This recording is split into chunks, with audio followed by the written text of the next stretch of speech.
I started juggling in 1996.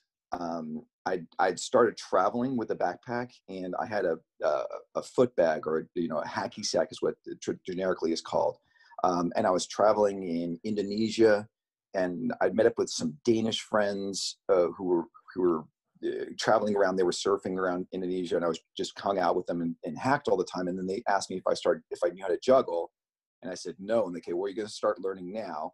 And so we started off with fruit rambutans, and so I started learning how to juggle.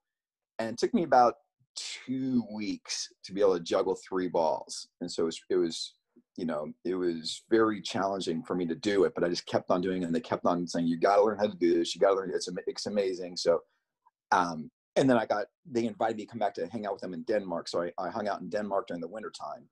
And, so you basically go from one person's house to another because it's very cold, right? So we'd huddle together and walk over to another friend's house, and then all of their friends had juggling balls at their place. So I just, over that course of that winter, I started practicing more and more and learning new tricks. Mm-hmm. So When does it go? Because one of the things that I've struggled with when it comes to juggling is having it go from a task that is extremely difficult to a task to something that I actually can play and enjoy. When did that happen for you? well, the great thing about juggling and the challenging thing about juggling is you always, like for me, I always want to learn a new trick. I mean, we can go into the science a little bit about why that's important, but Mm-hmm. once you get the basic cascade, which is 3 balls, you get that going. There's a point when the new trick will click in.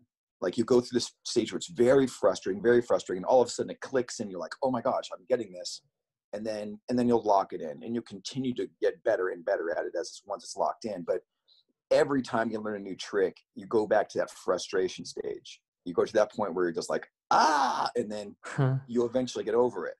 So I call it a tolerance for frustration builder, because Mm-hmm. it continually will knock you down, but you learn to get past it. And the rewards of it is every trick that you do, you impress yourself. Every Mm-hmm. time I'm juggling, I'm like, "Oh, that's cool." My brain gives me those warm fuzzies. Especially if I'm walking down the street. I like to walk down the street and juggle a lot. My brain just goes, "Oh God, that's a great one. You did this," and I get those positive reminders all the time, which is really cool for me.